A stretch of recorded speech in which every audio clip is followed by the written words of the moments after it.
What is going on, guys? Bingo here. I'm with the Duel Factory for this week's episode of X2 Drop, our Yu-Gi-Oh! Podcast we do every single week talking about something that's keeping our attention. And this weekend, Farfa had the top 32 for his traditional format, and it got us talking about that quite a bit. So that's what we're going to be talking about today. Nothing specific about it, but how we feel about it, and if we did play it, maybe what we would play, and our problems that keep us from playing the format itself. So I'm a fan of the idea of traditional format, but when you take away all regulations for a format in Yu-Gi-Oh, it quickly becomes not so fun for long periods of time. So, Joe, what's your initial feelings towards traditional format? There's a cesspool of stuff that comes from traditional format that worries me when I watch it. For sure, especially thinking of all the broken Yu-Gi-Oh cards and actually watching some of these decks this week. It's insane. It is mind-boggling what can happen. Yeah, it's this fun playground. You can legitimately probably do anything you can think of in the game, but for longevity as an alternative format, it kind of becomes stale real quick. That's my thoughts. No, there's some crazy stuff. So just one thing I'll mention that I saw that I thought was insane. A lot of Yu-Gi-Oh players remember this card because we only had it for I think it was we had it for a month. But the trap card 6 cents, I saw a lot of decks were playing that, especially. So one of the popular decks I saw in Farfa's tournament was the Striker deck because obviously you get Engage, you get all the broken spell cards and stuff like that, right? But I saw 6 cents was being played in the decks, and I was watching PAX Official Yu-Gi-Oh! On his Twitch channel, and he was playing in his deck, and I watched this man straight resolve 6 cents twice in a match for 5. All right, this man's drawn 10 cards off that. It's an auto win every time he draw. I think he drew Maxi with it every time too. Just for the extra little bit of salt on top of it. Yeah, and that's insane. There's an argument for what is the best archetype in traditional format, but I definitely think Striker's in that conversation because there's so many that come into play. But when Striker has access to Painful Choice, 6 cents, Graceful Charity, it just opens up the flood. That deck is so good in traditional because of all the busted spell cards that exist. I think the most represented decks in Farfa's top cut for that thing, I think, is actually Striker and Orcus. I watched an Orcus player resolve Painful Choice for 5 Orcus monsters, and then resolve Rusty Bardiche, Summon Sork. I think he was playing Gumbler. I don't know. He was playing a lot of fucking ban cards, and it was making me nauseous watching it. It was insane. Yeah, and I've sat down and I've messed around with a couple of cards on the ban list. What if they were legal? But every time I go to sit down and build a traditional deck, for whatever reason I'm feeling that day, just the idea of playing it is kind of foreign to me because I don't know how to deck build for it.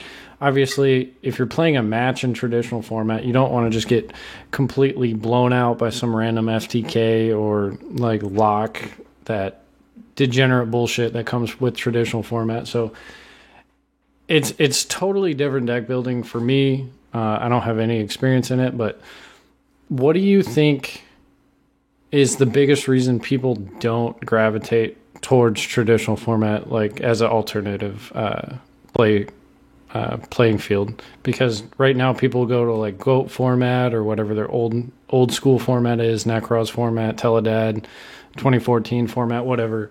Why do you think people don't go towards traditional?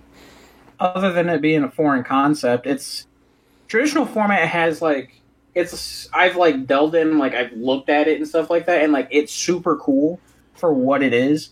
The problem with it, and I think why people don't gravitate towards it, and this would be the same problem with me, for example, why I never took interest in the Pokemon TCG. So was it in, or was it what was the one that let you draw 7 cards depending? Sycamore, Juniper. Yeah, those cards. There are way too many cards like that in traditional format. So, for example, the one we were talking about earlier, Painful Choice, right? when you're looking at deck building, that card literally reads to anyone who's doing competitive. Like, we all know what its a general effect is, but in the general consensus, that card literally says draw 5. Like, let's be real here. Yeah, like that's what that card says. And then you have other cards too, like what was it? Like, it's even broken in Sky Striker. Like, I was watching them reveal 5 spell cards, and then they just make Kagari, and then all that fun, and do striker things. But then, like, there's more cards than just like that. For example, watching people get locked down by Royal Oppression, people drawing 5 to 6 off 6 cents. I did see Return from the Different Dimension resolve with an Orcus player. That was insane, by the way. There are just too many cards like that. And then you also have degenerate FTKs, because I think, if memory serves me right, we have not received Makiura the Destructor's errata yet, so there's a Makiura the Destructor FTK going wrong. What is it? Toad Driver is a viable deck in that format. Like, there's a lot of cool things to come from it, but there's too many cards like that just bring, especially for like older players, like, it brings back bad memories. And then there's degenerate players that love the kind of stuff. So I think that's why it's hard for most of the, let's say, trying to think of how to put it, but it's hard for a lot of the community to gravitate towards something like that. Yeah, I like the idea of being able to play with every card, regardless of status on the ban list. I feel like it can't just be a complete Wild West, though. But with the idea of the format being every card's legal, it would have to be an alternative way to manage the format. And something I was talking with somebody a long time ago with now is just making a simple rule like you cannot win on your first turn of the game.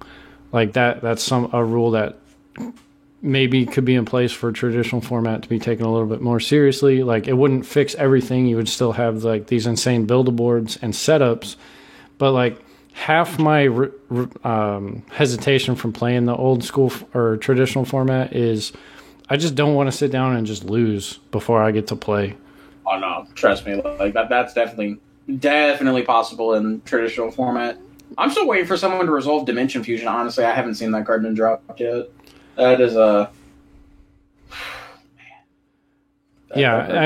because power cards like that are at 1. Like, you have Dimension Fusion, Soul Charge, which in this day and age are just absolutely nuts. Like, you open Painful Choice Soul Charge, like, how do you lose the game? Like, you have Exodia, you can do whatever you want, whatever your deck's trying to do, and like, that's super cool to me. I just don't want to have that Painful Choice automatically be an FTK. I want that gone. So you have access to like even more interesting cards like that too. And I think because we keep like focusing on that card because like it's super broken, but like there's some other cards that are actually super interesting in the format that people forget about. For example, Last Will, people forget about that card all the time. Yeah, Last Will's nuts. And then I've seen some pretty sweet power cards because so one of the popular things I've been watching when I've been watching these tournaments is like post games 2 and 3, like you force your opponent to go first and stuff like that, and then like their opponent like just having this plethora of like Confiscation followed by Forceful Sentry followed by Delinquent Duo. Like, there's some pretty like nasty hand control cards that are like legal in traditional format that just make it it's scary to go first or second because you have no idea what's happening. Yeah, and that's super fun. I know a lot of Yu-Gi-Oh players, myself included, are really frustrated when an old power card gets an errata to come off of the ban list, and most of the time we would rather see it stay where it is with its old effect. And if traditional format was widely played and supported and actually managed appropriately, that wouldn't have to happen, because I just want to play cards like the Forceful Sentry, like the Secret Rare I think is just gorgeous. I want to play Graceful Charity. I don't want that card to get neutered. I don't want it to say like discard 2 as cost, draw 3, like, and it still won't come back. I don't want that to happen. I want to play with these busted cards as they're busted. And traditional format lets you do it. Then you have cards like Last Turn that cannot be legal without an errata. It's it's this really weird situation, but there are so many fun cards. Like, where was it? Last Parent Exchange of the Spirits, Blast Held by Tribute. Yeah, just I mean, all the extra deck monsters. Like, I know you like Thunder Dragon's not a deck you want to play in traditional format, but you with access to cards like Summon Sorceress, Firewall Dragon, Colossus, and like all the other, like you could play Guard Dragon, Thunder, like full power and like beyond full power, and it'd be fun and entertaining. But then you got guys trying to do like Hyper Library and draw your deck like random stuff. Oh, we get Fairy Tale. I didn't even think about that Fairy Tale Snow. Oh my! You get Fairy Tale Snow, Brilliant Fusion. You get all those extra deck monsters that you get. Oh man, Summon Sorceress. But that's where like the creativity part comes in, and I think that's like the most like interesting part of traditional format, because you have like people who are just like dedicated deck builders, and like they just have infinitely more tools to work with. So then there's like a plethora of strategies that haven't been like explored because these cards like not existing in the game. And traditional format lets like that like part of like Yu-Gi-Oh actually come back out, where there's actually like real deck building, because there's just a ton of choices and stuff like that. I can already imagine like you summon what's a really good starter card like Jet Synchron, right? Because right now we're using it for like needle fiber combos. Like just imagine like summoning like a Jet Synchron, activating a card like Last Will, then linking it off for Link Karibo, and then all of a sudden getting a free search off that as a free extender, and you still get to do like needle fiber combos, and then we get all the good tuners back too. Oh man, yeah, and like you just have all these cards that never existed together at the same time, like having Elder Entity Norden and Cross Sheep, Summon Sorceress, Firewall Dragon. Like you could just do some bonkers. Yo, could you imagine that? Making a Cross Sheep activate instant fusion to get Norden Cross Sheep effects? Oh my god. Oh, that's broken. Exactly. And like that's five monsters. It's probably gonna lead to some like seemingly unbreakable board, but Build-A-Boards are infinitely more tolerable than FTKs, right? Everyone can agree on that. It's not the most fun thing, but that I can accept. Walking into a match, like I'm going second, there's a high chance like 4 out of 5 of my cards, or 4 out of 6 of my cards are going to be blank going second, because they're just going to get negated or dealt with, and that's fine. Yeah, you can at least fight back with and like against Build-A-Board decks, you can at least fight back with cards like Cold Wave and Dark Ruler and stuff like that. Like there's at least a chance. Yeah, and then you have hand traps to stop them down. You have like these insanely powerful going second cards that we have right now, like Phantasme, Nibiru, Dark Ruler, like all these cards that are going to help you dig. You have Max C at 1, like yeah, it's sacky, but it's still there. You Max C a combo player in traditional format, he might deck you out, like honestly. Oh no, he's not going to deck you out. Yeah, but like, then you're going to draw Ash, Max, or Ash, Nibiru, Ogre, Veiler, whatever other hand traps you're playing, you're going to draw them. Maxi's probably the most skill-intensive, like, one-of-hand trap in that format. It's actually kind of scary, the possibilities you can do, because I feel like you might actually be right. I think almost every, like, combo deck can probably deck out the opponent. Yeah, like, the shotgun Maxi. If traditional format was like, people played it and people deck built for it, like, that would be a thought process. Like, hey, if my opponent shotguns Maxi, I can make this to play around Nibiru, and I can play through any other hand trap and deck them out. Like, people would be doing that. Another thought, like, older strategies come back to light, too. Like, I just completely forgot the Orcus deck and As a Thought combo going first now. If you play my god. Orcus, just like we were talking about Sky Striker being powerful, Orcus is just, it has access to so many cards. Like, and it could go a bunch of different ways, because you have access to cards like Lavalval Chain, Summon Sorceress, Summon Sorceress, Lavalval Chain, Bardiche, yeah. Dragon. As a Thought comes back because, you know, it's traditional format. You get tuners like Destrudo and all sorts of, like, just like the best dark extenders possible are just all back. Yeah, and who knows what the best version would look like, because there are so many options and so many lines of thought that can go into it. Like, there could be 5 different builds that are all completely different, but they all are amazing, you know? Yeah, you get Mermaid back, like, what?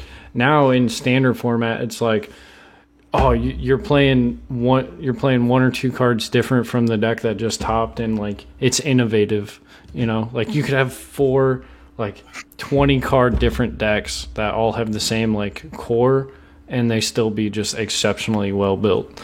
I tell you one deck I'm surprised I haven't seen, but I also might have missed it because I just like started recently like really paying attention to it because it started catching my interest. But we have all these new cards now. Like I can only imagine what like a traditional format Goki deck would look like, because like you get everything back. Like you get Goblin, you get Firewall. Yeah, we've talked about that at length. Now, I think it'll still be as potent because they have so many tools that they can set up for the U board not being as strong. Like they could probably U-Link with Azathoth and like Shockmaster, like.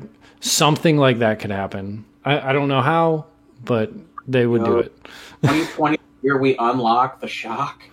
Yes. Like, could you imagine a Goki player, even if they don't U-Lock, right? They have Shockmaster, Azathoth, Trigate with Griffith. Like they all. I'm almost positive in traditional format you can find a way to U-Lock and summon Rongo in the same turn. Oh yeah. With Goki, 100%, because you have Soul Charge with the Phoenix Blade combo and Dimension Fusion, like return from a different dimension, Makier the Destructor. Like there's a lot of cards. It's like these insane combos are just we'll never know because there's like 4 people at deck build for traditional format. Yeah, no, seriously. Like, but I'm just thinking about like you can make an Isold get a fuck. So like, just imagine like summoning Isold, getting like the Phoenix Blade, summon the Armageddonite, send Makier the Destructor. Makier's effect activates, so you can activate trap cards that turn. Banish 2 warriors with Phoenix Blade, then activate return from the different dimension from your hand. Like it just keeps going and going and going and going and going. Like the deck would like you would literally have to stop because you'd run out of extra deck monsters. Yeah, you would burn through 15 of your extra cards easily. Somehow play around Nibiru and other hand traps and end on Rongo, U-Link. You wouldn't even need the U-Link with Rongo. You would probably want Rongo like Shockmaster, just lock out monster spells, and then they can't play. Or yeah, pretty much. And then you have the Orcus decks that can do something similar, like make an Azathoth, or they can set up. They can still do the Bardiche because like you have like a full power Bardiche at that point. But you can also set it up to where like you can just make True King of all Calamities on your turn. Because that's another thing that we didn't have access to, but like before, like we got Dengersu and all that fun stuff. Yeah, that rank up spell. Access to that card before Bardiche got banned. Thank God. So like you have that, and then like there's other cards too. Like isn't the number? I think it's like number 46 Glubion or something like that. It's a dark monster. I'm sure there's something they can do with that because that can make rank 8s with Wand and. Gizmek Orochi and stuff like that. Like the possibilities are. Yeah, and it gives you like we're talking about these insane combo decks, but as a player, if you are a fan of a deck that has been just neutered by the ban list, you can play it and you can build it to be fun and like exciting to play. Like. Yeah, like I'm just staring at Zoodiac Brawl Bowl because it's been 18 minutes and I haven't mentioned Zoo, and I don't know how. But I could play Zoo with these insanely powerful cards, and yeah, it's definitely not the best traditional format deck. But I would, if there was no FTKs allowed traditional format at my locals, like I would put a night's worth of thought into it and probably play Zoo or Striker. Format, like okay, so you would play Zoo if we have traditional format. Zoo or Striker. 100% playing Dragon Rulers. I have Dark Matter again. Yeah, you have Dark Matter, the Guard Dragons, fucking Galaxy Tomahawk, like. Yeah, Galaxy Tomahawk, bro. Don't even get me started. Plus, I can actually play Dragon Ruler. Like, I only have one of each of them. But, like, I could play a Dragon Ruler deck and actually play Return of the Dragon Lords that actually has decent monsters to revive other than Blue Eyes White Dragon. Yeah, but now you have cards like Romulus, the Guard Dragons, that you can get Dragon Ravine, you can get your Dragon Rulers out of the deck. Like, Yeah, that's another dimension the deck never saw before. Because like when you played old school Ravine Rulers, right? Like the big thing is you played multiple terraforming to see Dragon's Ravine. Well, now Dragon's Ravine is makeable actually, so like now you really have some stuff to play with. And then, like you're saying, you have Argapane to summon bigger monsters. This card's not banned, but at the time we didn't have it. They now have a viable rank 7 Dark Dragon to make and Red Eyes Flare Metal Dragon. Like, there's a bunch of stuff you could do. Yo, end on triple Flare Metal. I like it. Like it. There's way more you could do, but just imagine. Yeah, but that's one of the funny things. Like triple Flare Metal, right? That's 1,500 points of damage. So they get to activate 5 effects before they die. You know, like, that's just hilarious. So good. Oh man, there's so much insane stuff you can do. Like, I think there has to be something else you can do because, like, I'm thinking of like because water's like one of my favorite decks. I'm sure there's something I can do there. I'm just trying to think of what you could like take off. Like, there's so much stuff. Some of the control decks get really good too because you get so many powerful floodgates. Like, imagine a Guru player controller fucking opening Royal Oppression. Yeah, imagine any control deck opening Royal Oppression. You just there's so many neat cards. Royal Oppression. And then you got Vanity's Emptiness. And then you're about to kill him, so they flip fucking self-destruct button. Oh yeah, all self-destruct button. Yeah, a classic Yu-Gi-Oh card. Classic card. This is one of the cards on here. We've talked about a lot of the cool and fun things that we want traditional format to be, and then you have 25% of the ban list, which is just cards that we never want to see play that facilitate FTKs or bullshit, and this is one of them. Light of day. Like, let's see here. Oh yeah, I could get Eclipse Wyvern back. Doug, you finally get Masterpiece to 2 Dracos. How bad it is. What other card? The Tyrant Neptune we can finally do. What else we got here? I mean, you have so many FTKs. You got Pendulum FTK, you got Astrograph, you got the we can have Cluster, Snatch Steal. Yeah. Mirage of Nightmare. I've been seeing God. That card is so good.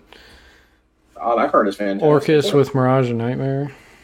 Oh, we have all these decks now. We have all these decks that can play Tellarknight Ptolemaeus. Yeah. So I feel like if there was a rule that says you can't win going first, or like on turn 0, like it would be at least somewhat fun to play. But then somebody would set up like a deck out or something where you lose in your standby phase instead. Oh, well, yeah, obviously, but like that, there's always going to be and that's fine. But I would really, really enjoy a secondary format. We've talked about that before, but this could be it. But I don't think it will ever be that. There's too much. The problem, it doesn't support Konami's agenda, I guess, but it could. You know, that's just one product. Like, think of how many cards are on here that haven't seen the light of day in a printing for over a decade, or like close to it. I mean, I'm not sure. I think the problem with there's too much that can go wrong, even in a.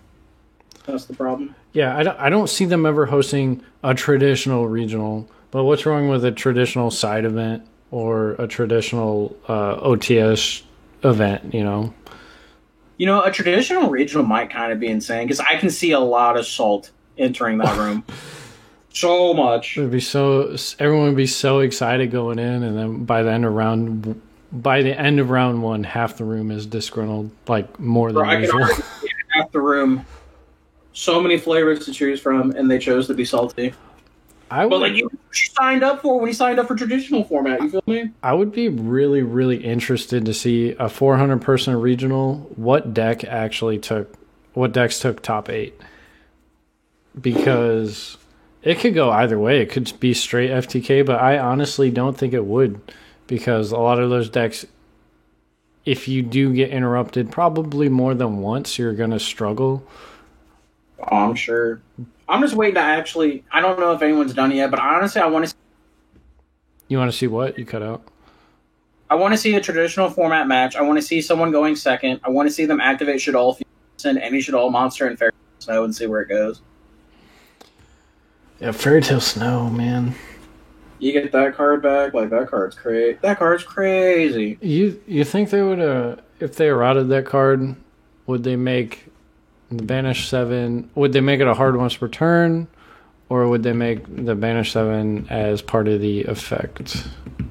There's no way that you can actually errata that card and it doesn't ruin it. That's the problem. But if they were going to errata it, I think... It'd probably just be hard once per turn, right? Hard once per turn, or you might be right on the Fairy Tail Snow banishing 7 would have to be an effect and not a cost.